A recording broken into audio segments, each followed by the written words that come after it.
Hello साथियों, मैं BL लूणा मेरे यूट्यूब चैनल स्टडी टाइम में आपका हार्दिक स्वागत करता हूं। हम संधि पढ़ रहे हैं और जो पिछली जो 2 क्लासें थी उसके अंदर हमने स्वर संधि को अच्छे से कंप्लीट किया है। इस क्लास के अंदर हम व्यंजन संधि को पढ़ेंगे। ज्यादा जो स्वर संधि है उसी के नियम कायदे है, उसके अलग अलग जो पार्ट किए गए हैं वो थोड़े अलग अलग है और उनसे ज्यादा क्वेश्चन है वो अक्सर पूछे जाते हैं। व्यंजन संधि और जो विसर्ग संधि है उनमें से कम क्वेश्चन है वो पूछे जाते, पर ऐसा भी नहीं है कि हम इसको स्किप कर दें, महत्वपूर्ण तो ये भी है। तो हमने स्वर संधि को अच्छे से मैंने समझाया है। अच्छे से आपने अगर उसको देख लिया, अच्छे से अगर पढ़ लिया तो आपको संधि के लिए कहीं दूसरी वीडियो देखने की जरूरत नहीं पड़ेगी।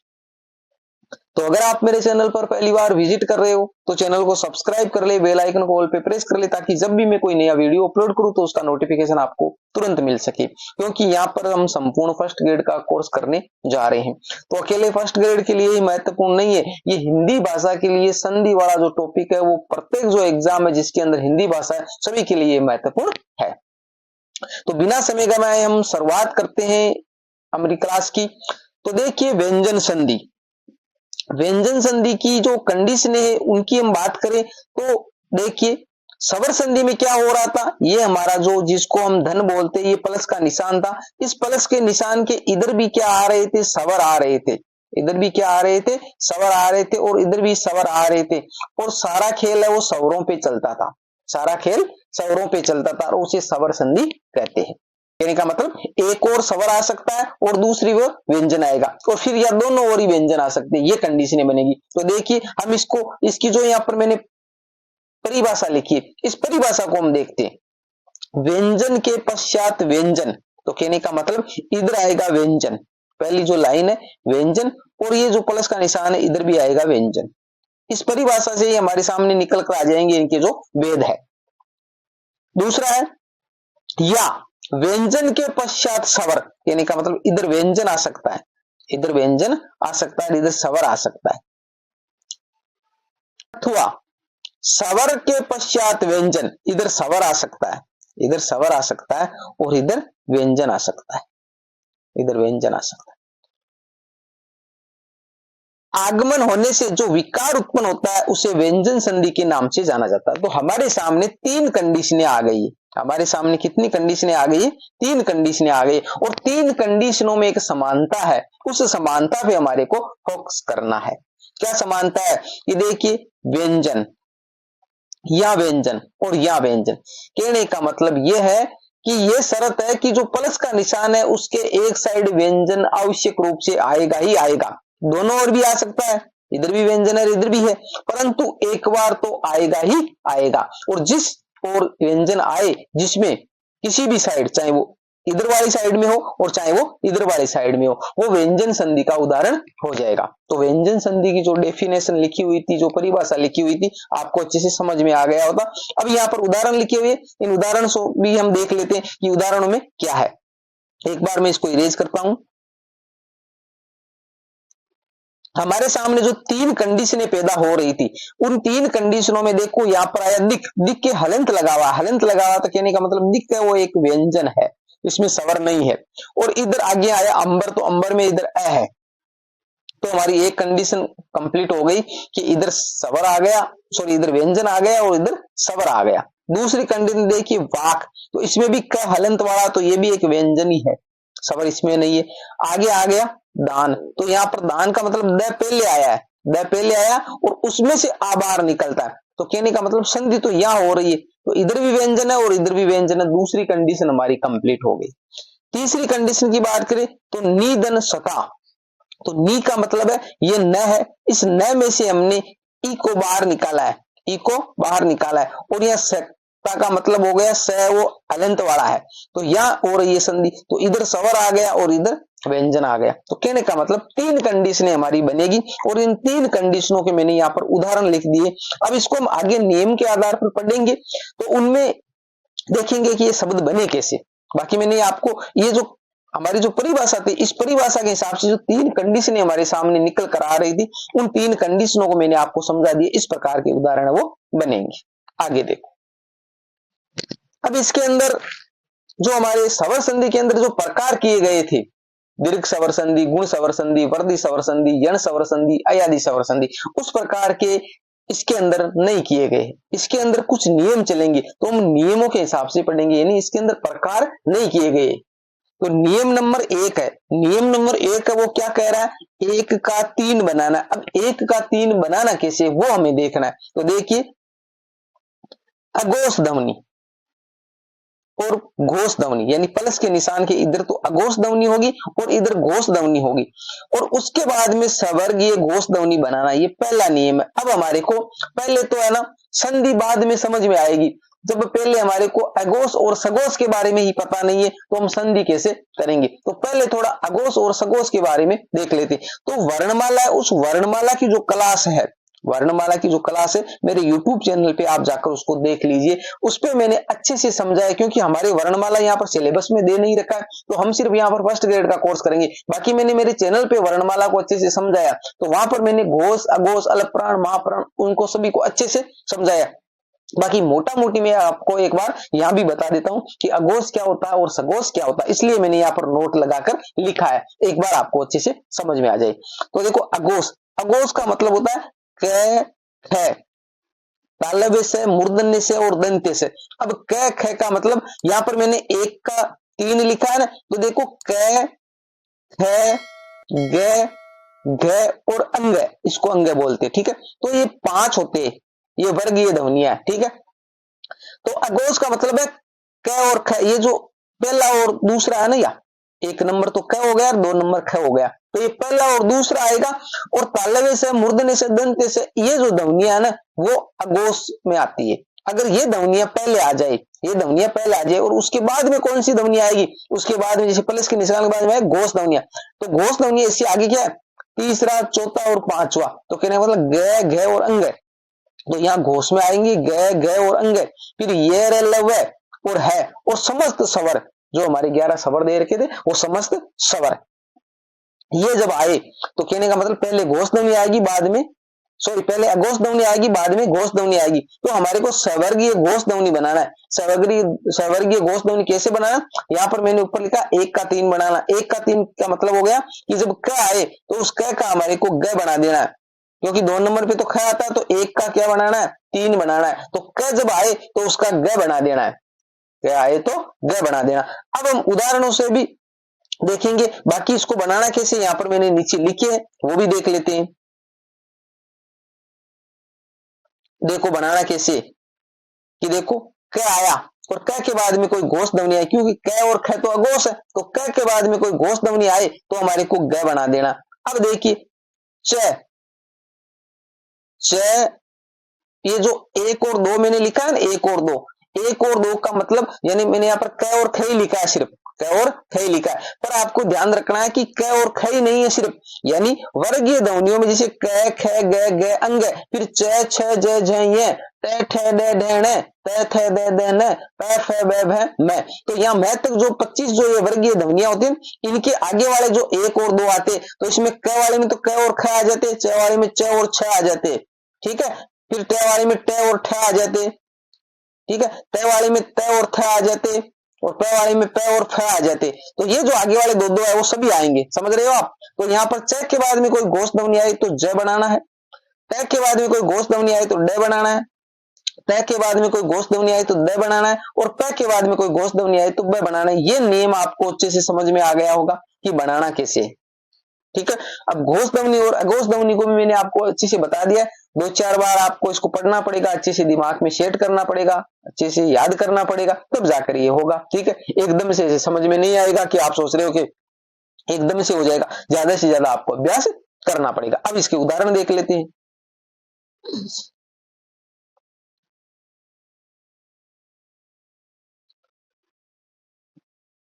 बात करें उदाहरण की, तो देखिए ये आया दिक, ये आया दिक, तो दिक दन अंबर, दिक दन अंबर। तो यहाँ पर देखो पहले नियम के हिसाब से क आ गया और क के बाद में अ आया, तो जो समस्त स्वर है वो क्या होते हैं, घोष होते हैं। तो कहने का मतलब हमारे अघोष के बाद में घोष आ गया।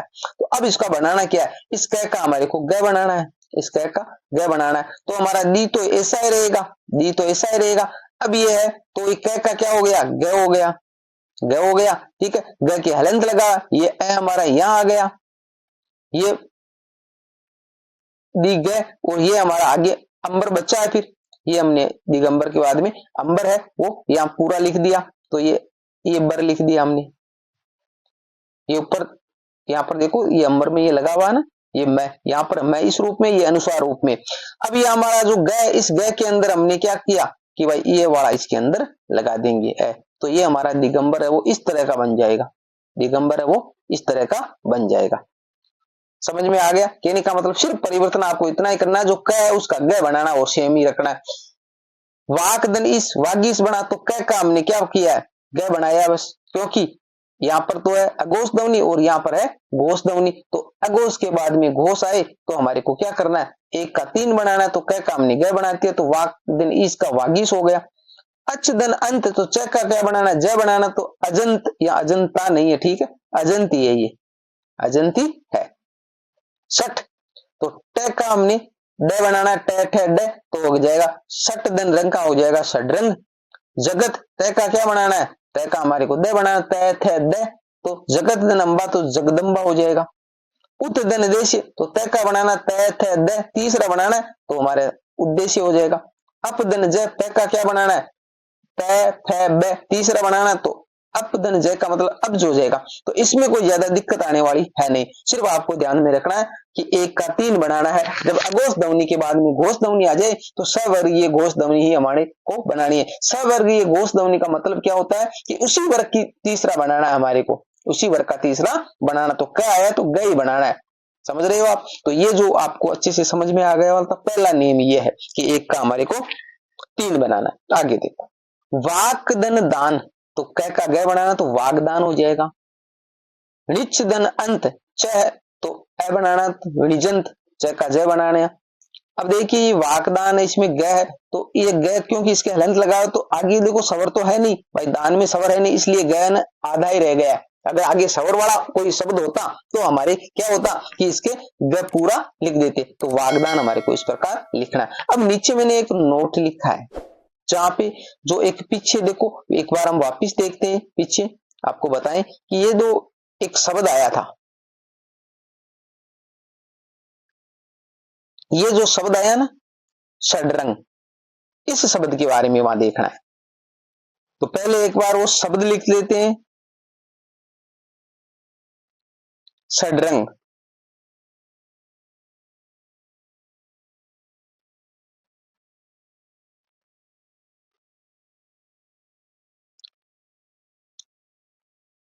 ठीक है, अब इसके जो षडरंग हमने शब्द लिखा, अब इसके आधार पर ये जो नोट है वो काम करेगा। क्या काम करेगा, यदि किसी शब्द में सवर युक्त रह, सवर युक्त रह है वो सवर युक्त है, उसके अंदर सवर है, पूर्व सवर विहीन वर्ण उपस्थित होता है, तो वह अपनी मूल संरचना को छोड़कर उस सवर विहीन वर्ण के नीचे की ओर जोड़कर लिखा जाता है। ये जो षडरंग शब्द है, अब हमने इसका षट धन रंग इस प्रकार था ये, तो ट का हमने क्या बनाया था, ड बनाया था, ट का हमने ड बनाया था। तो ये कह रहा है कि यदि किसी शब्द में सवर युक्त रह, ये सवर युक्त रह है, इसके अंदर सवर है, वैसे पूर्व सवर विहीन वर्ण हो, यहाँ पर सवर विहीन वर्ण है, ट सवर विहीन वर्ण हो उपस्थित होता है, तो वह अपनी मूल संरचना को छोड़कर, यानी मूल संरचना क्या इसकी रह ऐसा है, छोड़कर उस सवर विहीन वर्ण के और जोड़कर लिखा जाता है। ये सवर विहीन वर्ण कौन सा है, ये ट है, इसको जोड़कर लिखा जाएगा, तो ट का हमने ड बनाया, तो इस ड के नीचे इस प्रकार ये जोड़कर लिखा जाएगा। समझ गए? तो ये इस प्रकार षडरंग शब्द का निर्माण हुआ है। ठीक है, आगे देखते हैं 2 नंबर नियम।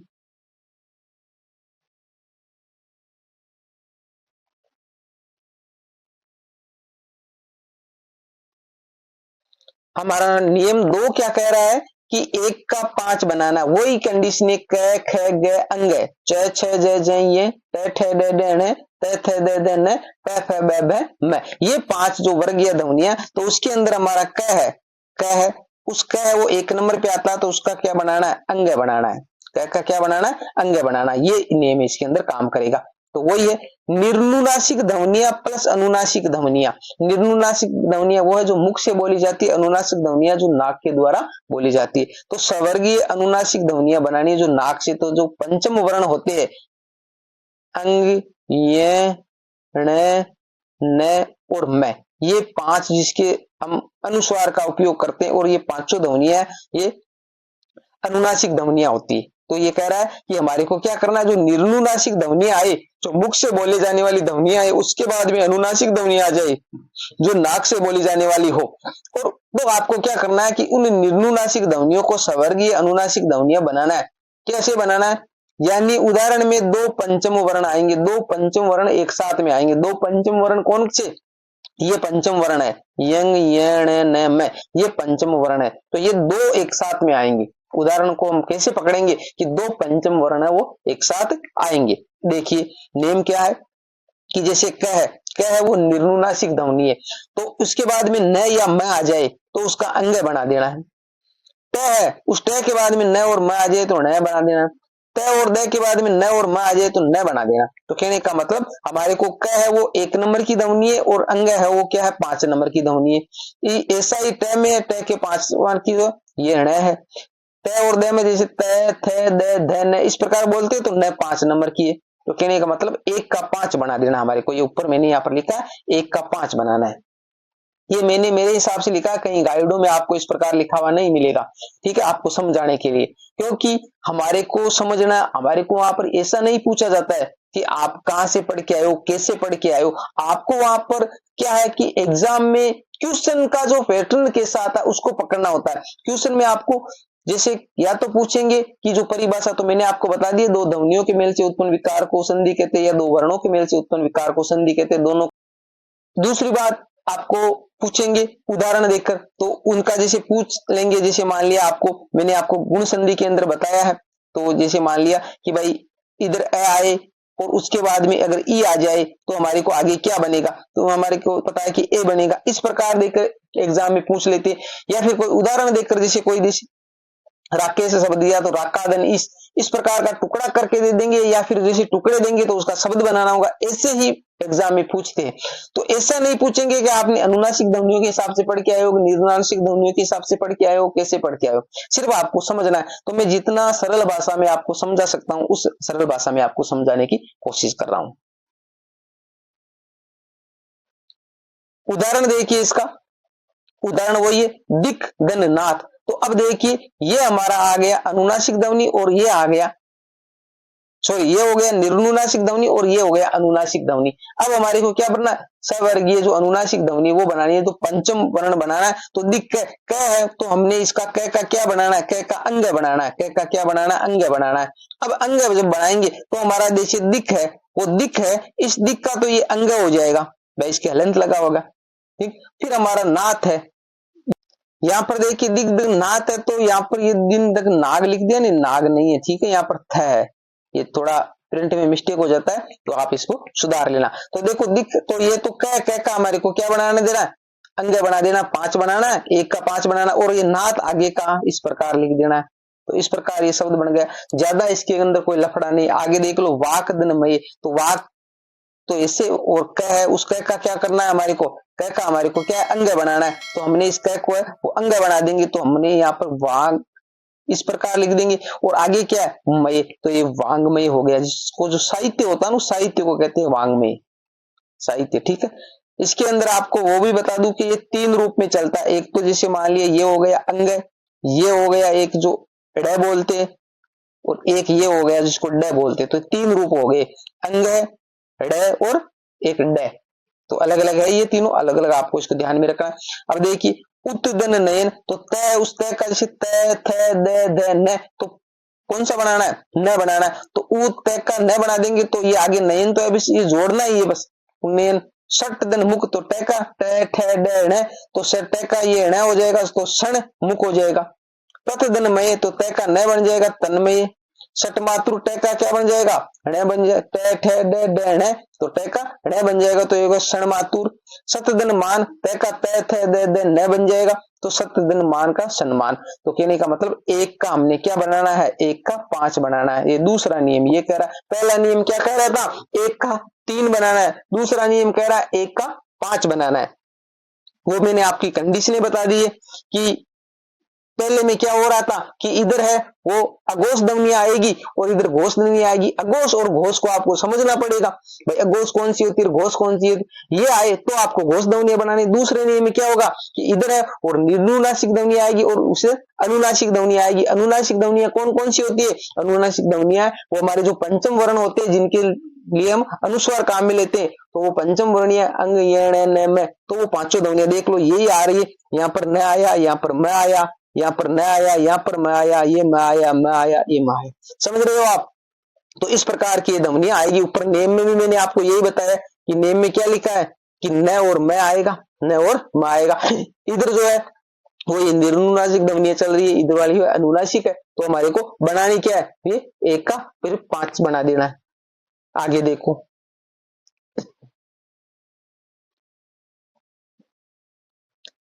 हमारा जो नेम है 3 नंबर का, वो क्या कह रहा है, 3 नंबर का नेम कह रहा है कि इधर तो मैं आएगा, इधर तो क्या आएगा, मैं आएगा, और इधर निर्नुनासिक ध्वनि आएगी। तो उसके लिए हमारे को अनुस्वार या उस वर्ग की पंचम ध्वनि काम में लेनी। या तो आप जैसे इस प्रकार अनुस्वार लगा सकते, ठीक है, या फिर जैसे मान लिया आपको पंचम वर्णी, तो पहले की पंचम वर्णी है वाले की वो अंग है, दूसरे की यह है, तीसरे की ण है, चौथे की न है, पांचवे की और मैं है। तो यंग यण न मैं, ये 5 होगी। इन 5 की जगह आप अनुस्वार काम में ले सकते हो, इस प्रकार अनुस्वार लगा सकते हो। तो यही नेम कह रहा है कि इधर तो मैं आएगा, इधर निर्नुनासिक ध्वनि आएगी। अब निर्नुनासिक ध्वनियां वो है जो मुख से द्वारा बोली जाती है। तो देखिए इधर तो सारे में मैं आएगा पीछे की ओर, तो आपको उदाहरण पकड़ में आ जाएगा। इधर क च, तो ये तो अंग बना दी, क्या आएगा तो अंग बनाना, चाहे तो ये बनाना, या फिर इसकी जगह अनुस्वार लगा सकते हैं। आगे देखो और नेम, आगे मैं के बाद में ट आए तो न या अनुस्वार लगा दो, फिर मैं के बाद में त और द आए तो न लगा दो या अनुस्वार, और मैं के बाद में प आए तो मैं और अनुस्वार लगा दो। तो समझ में आ गया कि पहली जो लाइन है प्लस उसके पहले तो मैं ही आएगा, ये पहली कंडीशन है, उसमें मैं ही आएगा। अब यहाँ पर जो है ना वो क्या है, अलग अलग आएंगे। तो देखो उदाहरण देख लीजिए, तीर्थम मैं आ गया कर, तीर्थम कर, तो अब क्या करना है, सिर्फ या तो इसको इसका पंचम बनाना है, तीर्थम कर, तो तीर्थम धन कर, तो क्या आया यहाँ पर, तो क का पंचम क्या होगा, तो यहाँ पर हमारे को इस मैं का क्या बनाना है, ये वाला बनाना है, यहाँ पर अंग बनाना है। तो देख लो तीर्थम ये कर, ये रहा, या फिर अनुस्वार लगाएंगे तो ऐसे हो जाएगा तीर्थम कर। अलम धन करती, तो अलम या तो अनुसार लगा दो, या फिर अलम तो क है, तो क आया तो क का ये हमारे 5 नंबर ये होगा, तो अलम करती हूँ। समदन च वाला आया तो च के हमारे को ऐसा लगाना है 5 नंबर वाला, क्योंकि च छ ये इस प्रकार लिख दिए हम, तो या लगा दो, या फिर जैसे ऊपर अनुस्वार लगा दो। 2 शब्द दोनों ही शुद्ध है। समदन सार, तो ये संसार, क्योंकि इसमें पंचम ध्वनि होती नहीं है, इसलिए यहाँ पर हमारे को अनुस्वार ही लगाना है। समदन न्यास, तो यह संन्यास हो गया। समदन निहित, सन्निहित हो गया। समदन देश, संदेश या संदेश, इस प्रकार हो गया। अब देखो यहाँ पर मैंने नोट लिखा है, इस नोट को आपको अच्छे से दिमाग में रखना है। जब आप शब्द शुद्धि पढ़ोगे तो वहां शब्द शुद्धि में आपकी ये काम आएगा। क्या है, 2 पंचम ध्वनि एक साथ आने पर अनुस्वार नहीं आता है। 2 पंचम ध्वनि एक साथ आने पर, 2 पंचम ध्वनि का मतलब हो गया कि देखो यहाँ पर 2 पंचम ध्वनि है वो एक साथ आई है, 2 न आ गए, यहाँ पर भी 2 न आ गए। तो यहाँ पर ये मैंने एक ही लिखा है उदाहरण, क्यों, क्योंकि इसका वो अनुस्वार वाला नहीं लिखा है, कि ये कह रहा है कि 2 पंचम ध्वनि जब एक साथ आ जाए तो वहां पर हमारे को अनुस्वार नहीं लगाना, ये शुद्ध रूप है। बाकी देखो सभी में आगे जैसे मैंने यहाँ पर लिखा है, तो यहाँ पर 2 पंचम ध्वनि नहीं आ रही है, भाई च है वो तो 1 नंबर की है, और ये है वो 5 नंबर वाली है। यहाँ पर भी देखो अलंकृति में भी ये नहीं आ रहा है 1 नंबर। तो कहने का मतलब ये कह रहा है कि 2 पंचम ध्वनियां एक साथ आ जाए। तो 2 पंचम ध्वनियां एक साथ कब आएंगी, क्यों, जब आपको देखते ही पता चल जाएगा इधर जब पंचम ध्वनि हो, इधर जब पंचम ध्वनि हो, तो इधर वाले में तो मैं है उसकी पंचम बनानी है हमारे को, तो ऑटोमेटिकली आ जाएगी। तो इस प्रकार संन्यास शब्द है वो शुद्ध है, वो इसी रूप में लिखा जाता है, शुद्ध है वो इसी रूप में लिखा जाता है। कहीं पे ऐसे भी संन्यास ऐसे भी लिखा हुआ जाता है ना, संन्यास, तो कहने का मतलब वो रूप शुद्ध नहीं है। इस प्रकार नियम के हिसाब से चले हम तो ये शुद्ध रूप है संन्यास का। आगे देखो,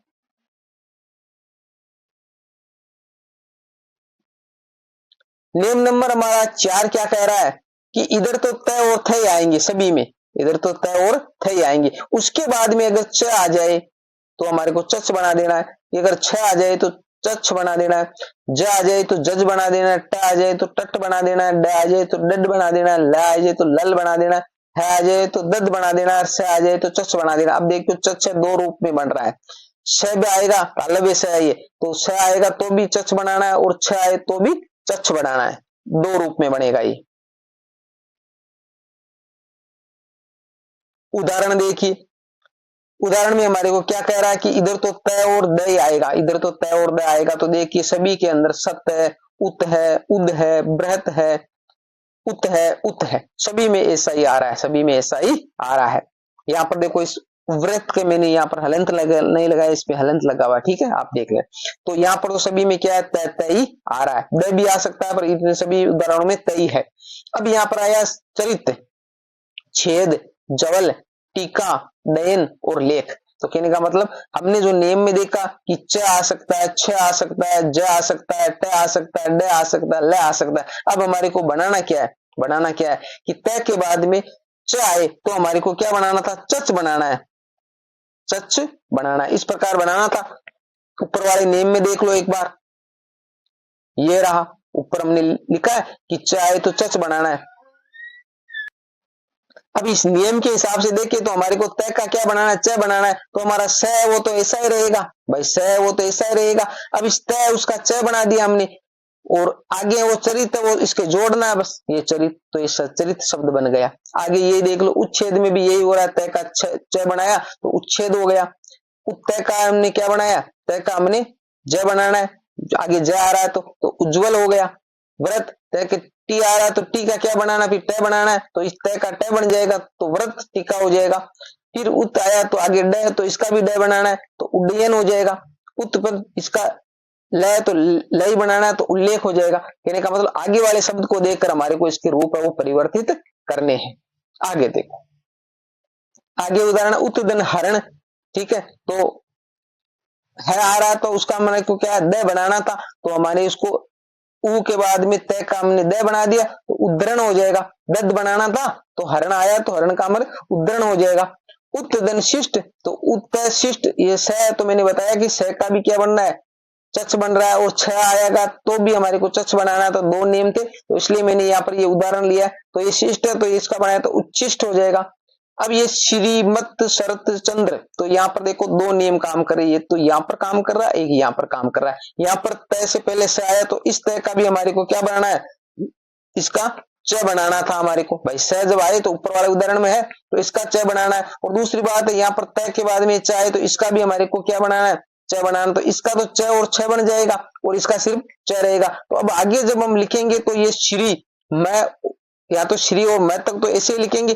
फिर हमारे यहाँ पर है इस तय का हमारे को चच बनाना, तो ये हमने चच लिख दिया। फिर आगे बात करें तो हमारा ये स तो यहाँ काम में आएगा, वो रत, ये रत हमने यहाँ पर लिया। ये तय, इस तय का हमारे को क्या करना था, च बनाना है, तो ये चंद्र इस प्रकार। तो ये जो श्रीमत चंद्र है वो इस प्रकार का शब्द इस कारण बना है, श्रीमत शरत चंद्र, ठीक है। और आगे शब्द जो बनाएंगे तो बनेगा श्री मच्छर चंद्र, श्री मच्छर चंद्र, इस प्रकार बनाना है। अब आगे जो हमारा नियम है वो 5 नंबर नियम देखिए। 5 नंबर नियम कह रहा है कि व्यंजन आगम संधि, यानी व्यंजन का आगमन होगा। आगमन कैसे होगा, उपसर्ग, यानी इधर सारे उपसर्ग आएंगे। फिर उपसर्ग के बाद में अगर 6 से प्रारंभ होने वाला कोई शब्द आ जाए, 6 से प्रारंभ वाले कोई शब्द आ जाए तो वहां पर च का आगमन ऑटोमेटिक ही हो जाता है। तो इधर देखिए आ है वो उपसर्ग है, वी उपसर्ग है, परि उपसर्ग है, अनु उपसर्ग है, सारे इधर उपसर्ग है। उपसर्ग के बाद में 6 से शुरू होने वाला कोई शब्द होगा तो देखो छादन 6 से है, छेद 6 से, छेद ये रहा, ये छेद, तो कहने का मतलब 6 से शुरू होने वाले शब्द है। तो इसके आगे जब हम लिखेंगे तो करना कुछ भी नहीं, बीच में हमारे को च है वो डालना है। तो आच्छादन वो बीच में च डाल दिया, विच्छेद में शब्द ऐसा का ऐसा ही लिखना, बस जब इसको जोड़ेंगे तो बीच में च का आगमन हो जाएगा। परिच्छेद में छ, ये आ गया। तो कहने का मतलब ये समझ में आ गई, ज्यादा इसमें हार्ड कोई है नहीं समझाने वाली, कि सिर्फ इसमें च का आगमन हो जाएगा। अगर उपसर्ग के बाद में कोई छ से प्रारंभ होने वाला शब्द है तो बीच में क्या होगा, च आ जाएगा।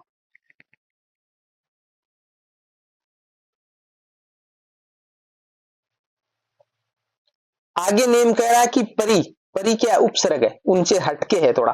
अब इसके बाद में परी के बाद में अगर किरी धातु से निर्मित शब्द, किरी धातु से निर्मित शब्द का मतलब कर भी आ सकता है, कार भी आ सकता है, कर्ण आ सकता है, कृत आ सकता है, कृति आ सकता है, कारक आ सकता है। अगर ऐसे शब्द आ जाए परी के बाद में तो हमारे स का आगमन होगा। कौन से स का, जो मूर्धन्य स है,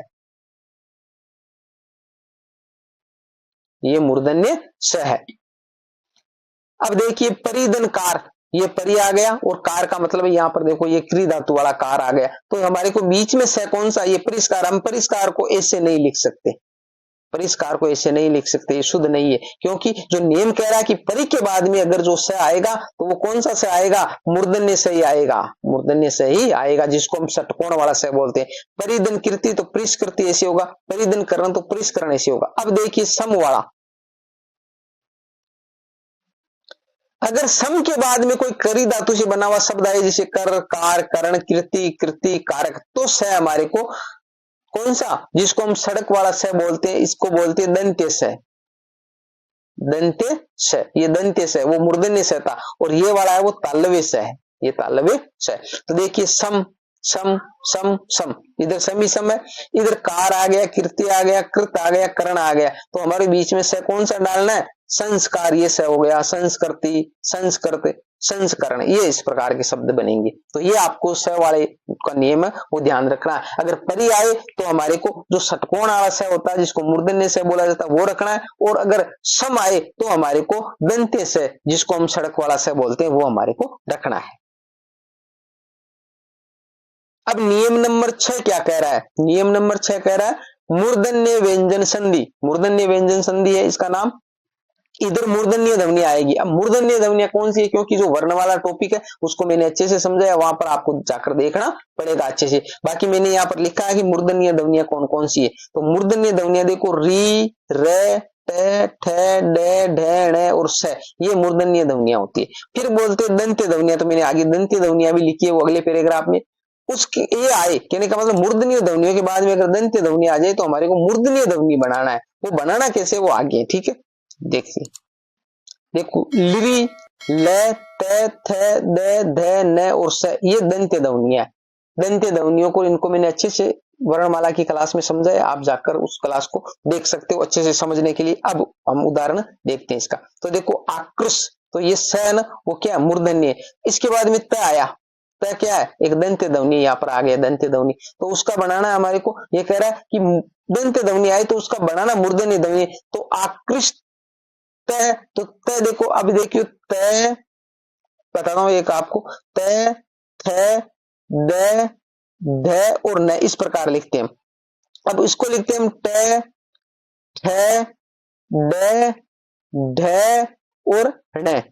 अब बनाना कैसे, कि ये तो है वो हमारी दंत्य ध्वनियां, ये सारी मूर्धन्य ध्वनियां। तो अब जब ये कह रहा है कि जो मूर्धन्य ध्वनि के बाद में अगर दंत्य ध्वनि आए तो उसका हमारे को बनाना क्या, मूर्धन्य ध्वनि बनाना है। तो हमारे त आ गया, तो त एक नंबर पे, तो हमारे को एक नंबर पे इधर त आ रहा है, तो बनाना ट ही है।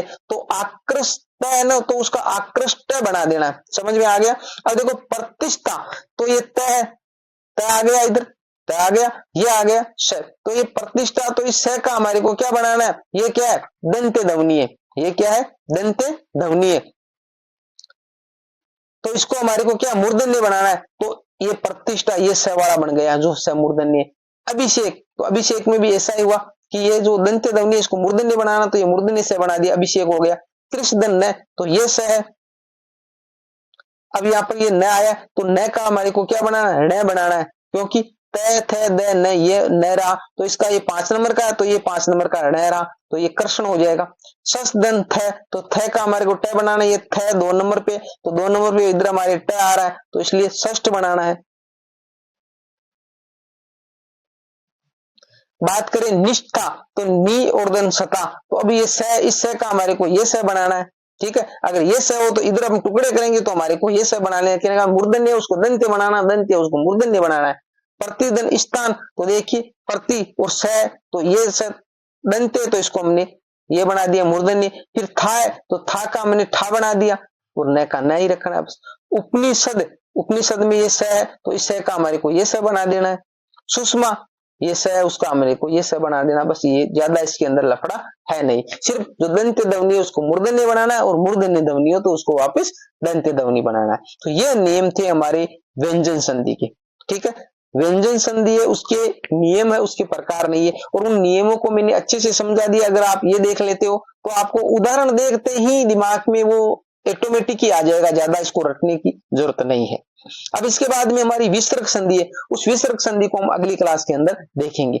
उम्मीद करता हूं ये क्लास आपको अच्छी लगी होगी, अच्छे से आपको समझ में आई होगी। फिर भी किसी प्रकार का डाउट, कंफ्यूजन आपको रह जाता है तो आप मेरे को कमेंट करके निसंकोच पूछ सकते हो।